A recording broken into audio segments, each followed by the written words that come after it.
እሺ ዩቲዩብ ጀሚራላ እንጀምር ንክእል አቦና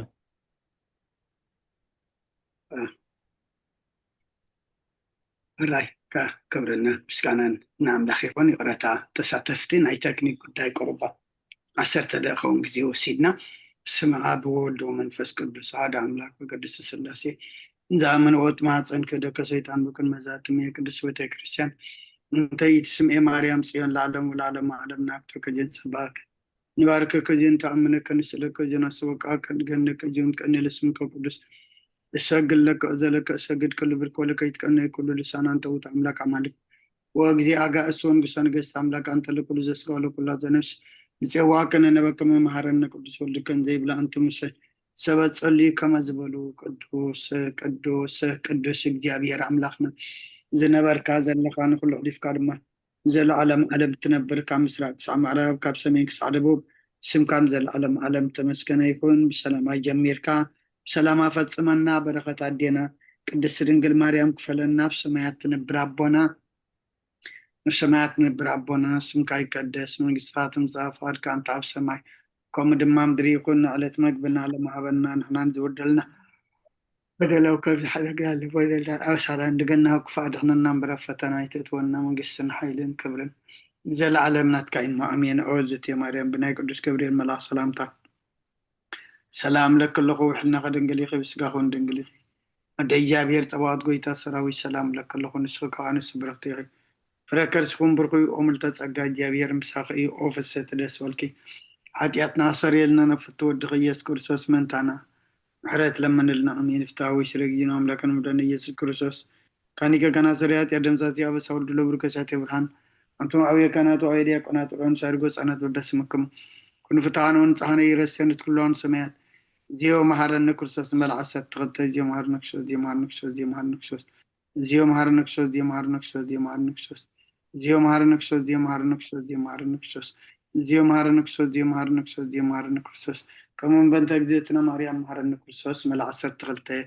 بنت اجزيتنا مريم كرسوس بنت اجزيتنا مريم كرسوس بنت اجزيتنا مريم مهرن كرسوس بنت اجزيتنا مريم كرسوس بنت اجزيتنا مريم كرسوس بنت اجزيتنا مريم مهرن كرسوس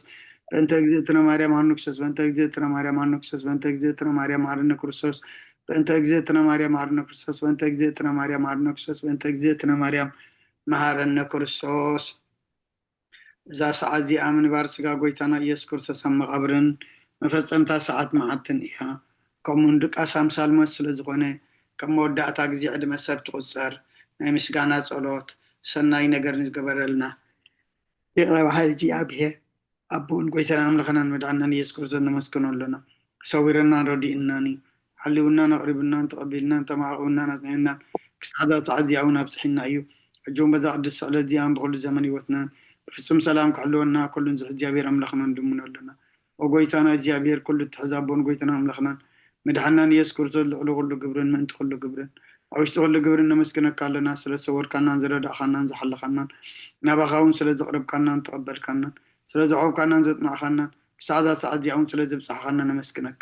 وقويتا يقرب لنا ومفكر سب سلا زن منك لنا كم حرت كون دلنا نزق السؤال زيان كل زمن يوتنا أن أخاب فراب فسم سلامكم فسم عبنا كل قناعة كل مكران حبون قرن زغون كل قبل سيطانا نخرغ فعصبات من العال سلان وقويتا كابا يرح كاب كل حزب خاونا رح كاب درياب زلزلنا يبطاونا رح طعم زحيشن أزلنا تمن كريتن كل حيل سلان كرق السلطان زهاب كنا نسخا خمو كاب كل خفاء دحنا بالا حنا برنا فتنا يتوتونا هذا ودخا قويتنا ملغنا ندعنا يسكرسس من تفقر سبيل بزقوار محرة نقرتان شخا معرم حوم زغانا منفز قدسن سكانا صنعتن كبرن بؤزر لك على من كل سعن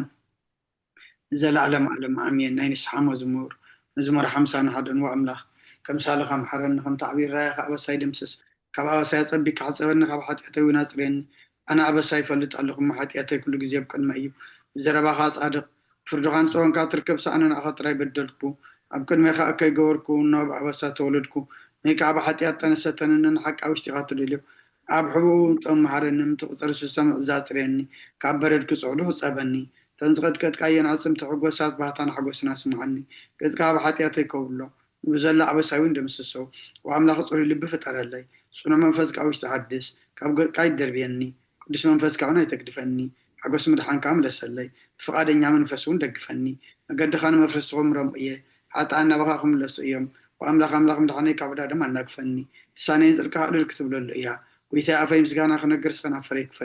مسوات بهب بلكاني زي كنا سم أروح كل كانيرة مسوات مراري توجيني خامو مسوات أملاخ سور منفسيو وأملاخ نسورم كنت بايتون قانيخا نسيم سجغا سناي قبل الله نكاتي أتيرسالهم دا شو مسوات صرف بزحر مسواتي بمر مسوات بحق بالكايو شو عم مسويها أروح أقرب الكايو هالليلويا صلت كذي ركعات نكرسون نقصين أملاخين بس كان أقرب له حتى أتيك حد قال لك ألمنا آمين. أبونا بملاك السلام مزمور داوود مبل 230 أبونا بمرجيتا مزمور داوود مبل 230 حدن حونا ممر تقولوا مزمور داوود مبل 230 كلتن أدينا إلسابيت مزمور داوود مبل 230 سلستن سارة تسفاتي أنت بالله ممر سارة دو تخني هو ديقون ودي أنا إيش مزمور داوود مبل 230 4 حفتنا فرويني مزمور داوود مبل 230 شوعتن حونا دياقون هينوس مزمور داوود مبل 230 شمنتن أنا مزمور داوود مبل 240 حدن كتصلي حونا دياقون ساموئيل مزمور داوود مبل 240 كلتن أجي أترلو مزمور داوود مبل 240 كلتن ماما رزنت مزمور داوود مبل 240 شدشتن حونا دياقون ساموئيل حجي خاتي خا سمع كان تكون كان مزمور داوود مبل 240 كلتن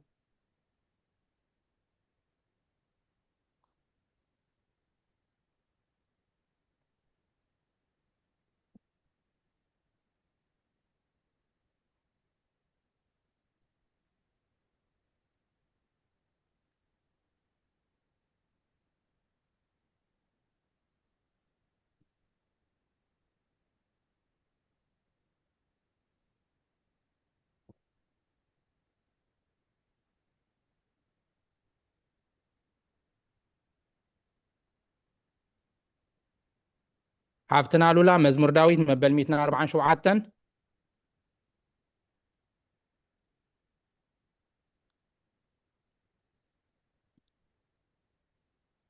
ماما رزنت مزمور داوود مبل 240 شمنتن عاويل كتصلي لنا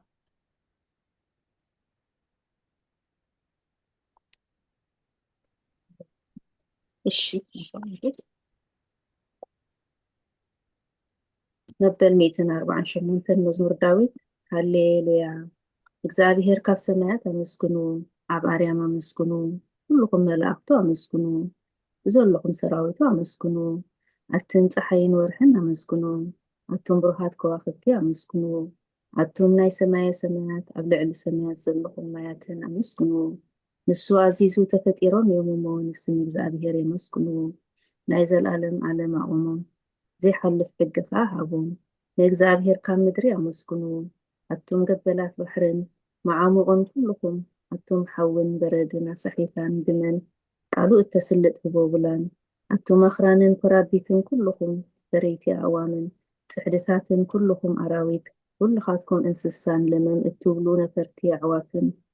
نقستاتن مدرن كل هاتكم أحزابن مسافنتن كلاتهم فرتي مدرن عبوازن قرازتن عبيتي مسنعشتو سمو بينو العليو قرمو أبلع السماين مدرن إيمو نسم እግዚአብሔር يመስግኑ ንህዝቡ ቀርኒ አልዓለይ ስለዚ ኩሎም ቅዱሳኑ ደቂ እስራኤል እቲ ዝቆርቦ ህዝቢ የመስግኑሎ አሜን ሃሌሉያ ስለቃላት እግዚአብሔር ይመስገን አሜን ሃሌሉያ ቅዱስ እግዚአብሔር ቅዱስ ኃያል ቅዱስ ያው ዘይመውት ወንጌል ሉቃስ ምዕራፍ 2 ካብ ቁጥሪ 25 ክሳብ 32 እንሆ ድማ በኢየሩሳሌም ስምዖን ዝበሃል ሰብኣይ ነበረ السبعة ጻድቅ ንኣምላኽ ዝፈርህ ንጽንዓ እስራኤሉ ንጽበ ነበረ መንፈስ ቅዱስ ማ ነበሮ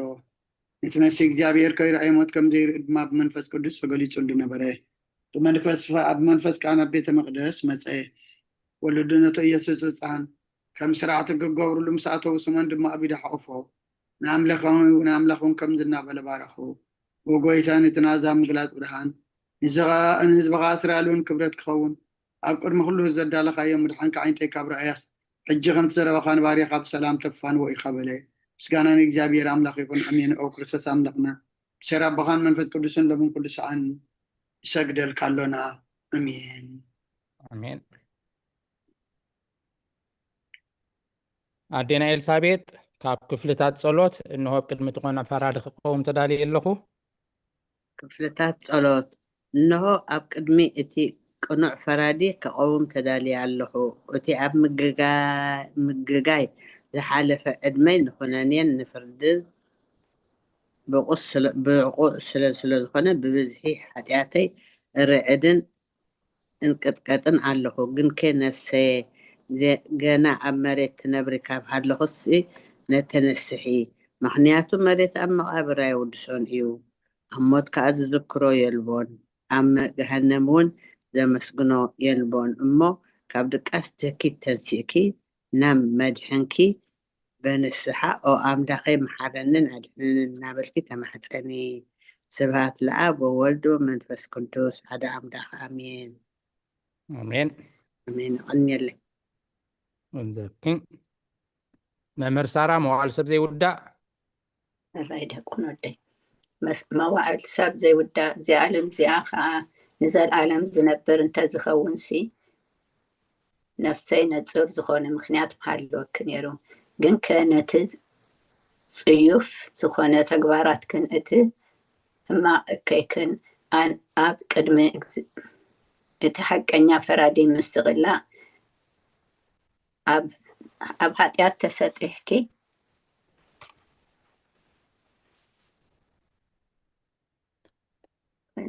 ሶሪ መነፅር ዳርግ መሰል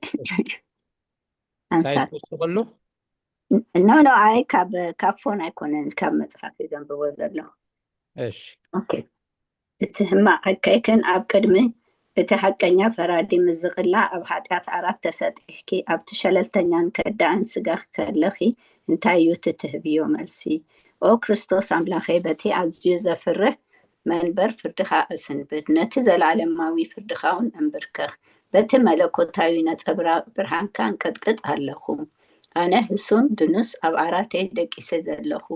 ኣብ ሂወተይ እውን ዘይግዱስ ዝኾንኩ ናይቲ ተቐባል ቀረፅ ኣብነት ብምውሳድ ኣፍ ልበይ እናውቃቕኩ ኦ ኣምላኸ ኣነ ገበነኛ እሞ ይቕረበለለ ይብል ኣለኹ ኣሜን የዘኒ ወዘልፈኒ ወለዓለም ዓለም ኣሜን ሎምን ኩሉ ሰዓን ዘለዓለም ዓለምን ኣሜን ኣሜን ሓፍትና ፍሮይኒ ኦ ንጽሕቲ ድንግል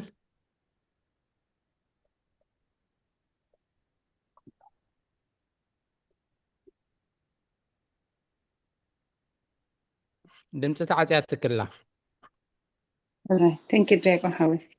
እሺ ዌልካም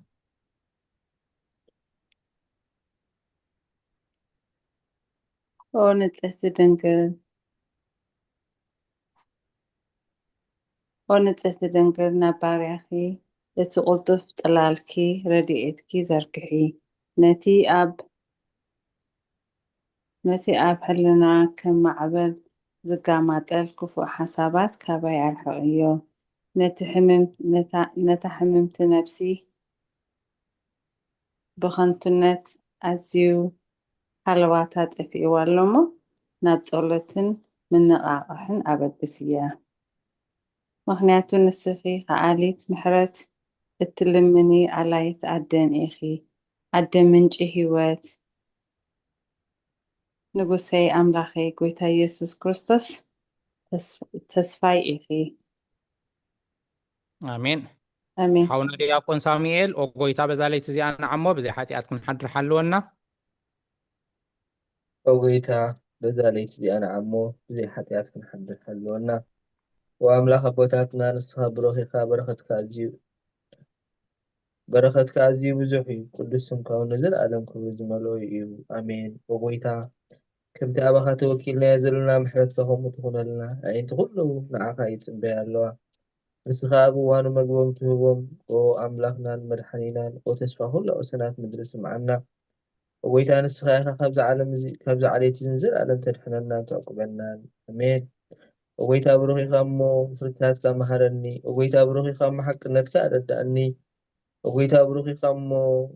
ክብርኻ ኣብርሃለይ ኦ ጎይታ ምሕረትካ ንዘለኣለም ይነብር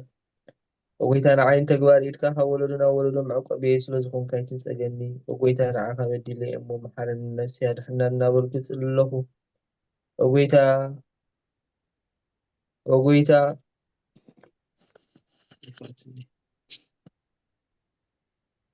وقويتا أباكا توكيل لكم وادحنني فاتكا قبركا مهارني نسخة أملاقين فالفالي هوتي خبر هنكاد ما برهان نرئي محرد كان هبتم زفلتوها خبرها كان بقناعات لبتنسا سقان بركة سقانان بحقنات كايو وقدم عالم زنبر كان نزل عالم تنبر زر لخان أبن ودن منفس قدس نعاخان مسقانان وداسين قرماني قبع لو من كل ساعة نزل عالم أمين ولعل قويتا باخا مأمان نسمكا مزمارن سناي مو محرد كابسة صبا حقنتك دما ليتي أزنتو آمين حبتنا لولا وداسي سلس قدوس ውዳሴ ስሉስ ቅዱስ እግዚአብሔር ቅዱስ ኃያል ቅዱስ ሕያው ዘይመውት ካብ ቅድስቲ ድንግል ማርያም ዝተወልደ መሓረና ቅዱስ እግዚአብሔር ቅዱስ ኃያል ቅዱስ ሕያው ዘይመውት ኣብ ዮርዳኖስ ተጠምቀ ኣብ ልዕሊ ዕፀ መስቀል ምእንታና ዝተሰቕለ መሓረና ቅዱስ እግዚአብሔር ቅዱስ ኃያል ቅዱስ ሕያው ዘይመውት ኣብ ሳልሳይ መዓልቲ ካብ ምውታን ዝተንስአ ብምስጋና ናብ ሰማይ ዝዓረገ ኣብ የማን አብኡ ዝተቐመጠ ኣብ ህያዋንን ሙታንን ክፈርድ ከም ብሓድሽ ብክብሪ ክመጽእ እዩ። ኦ ጎይታ መሓረና ምስጋና ንኣብ ንወልድ ንመንፈስ ቅዱስ ሎምን ኩሉ ሰዓት ንዘለዓለም ዓለም አሜን። آمين وسلس قدوس محرنا وسلس قدوس محرنا وسلس قدوس محرنا وقويتا حتياتنا حدا قالنا وقويتا بدلنا يتسبسبلنا وقويتا أبسانا يقرب بدلنا وقويتا نحمات وغابس حيهم ومنت تقدس خالك فوسهم وقويتا نتمزموت بوتاتنا نديتاتنا نحواتنا نحاتنا كأنفسه معرف أو خاب حتيات زخون كقويتا محرنا وخاب حتيات زخون كقويتا ردعنا لما أنا أتقبلنا كبر المسجانان يفصل معرقن قدسنا نعقاي قبامين وقويتا محرن وقويتا بارقنا وقويتا بقعات برنا مسكانا خمزيلنا خنصلب سمايات تنبر ربنا سمكاي قدس منقس غاتم صافات كان تاب سمايكم دمان دريخون لت مقبنا لمحبنا نحنا نزودلنا ودلنكم تحرقنا له بدلنا نحسنا ندقلنا كفاد احنا نمبر فتنا يتتونا منقسن حايلين كبر النزل علمنا كايما امين اوزت يا مريم ناي قدس جبريل ملا سلام لك الله خوب حنا خدنقلي خي بسقاخون دنقلي خي أدي جابير صوات قويتا سراوي سلام لك الله خو نسخك أنس برغتي خي فركر سخون برغي أمل تسقى جابير مساخي أو في الستدس والكي حتياتنا سريلنا نفت ودخي يسكر ساسمنتانا محرت لمن لنا أمين آمين أبونا بي مرقيتا مزقانا نقدس لنقل مريم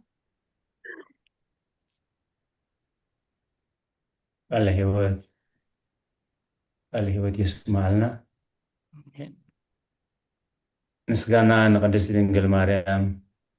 وقدست من تسقى كل جزية دنجل زخونكي ولادي تأملخ عد كريستوس سلام بلكي من تحتياتنا خحد قلنا نافكر ودخي صلوتنا عرقلنا نحاكينا برهان يس كريستوس أملخنا زولد كلنا قدست دنجل سلام نبلكي نحاتيات نفسنا حديقو محرنا نبقيت على منلنا وقدس دنجل مريم ولادة أملاخ نزل السب من تأملاديت نودخ إياس كريستوس بحرقة حاجات كسقونا لمنلنا وني حق نقس دنجل سلام نبلكي ونا أمان إلى أملاخ ناز ولد كلنا ورعات زرنا سلامتان أغربالكي ودنجل بقويتنا إياس كريستوس تأمنت أملاديت حاجاتنا من تخحات قلنا تذكرنا آمين ماما هيوت مأتو تصلوت هايمانوت حاونا ممرت خلع السعب عبيلكات تصلوت هايمانوت يمسيهم كلهم مأتو صلوت هايمانوت أو أدى حقنا برهان نخبركي أو قدست دنقل ولادة أملاخ مدهان عالم سلز ولد كلنا مسيخ عن نفسنا سلزد حاننا نمسكنكي أوغيتنا نبسنان مدهانينا يس كريستوس كبرنا عخايخون نسخان هواريات مقوسهم نسمعثات أخليلهم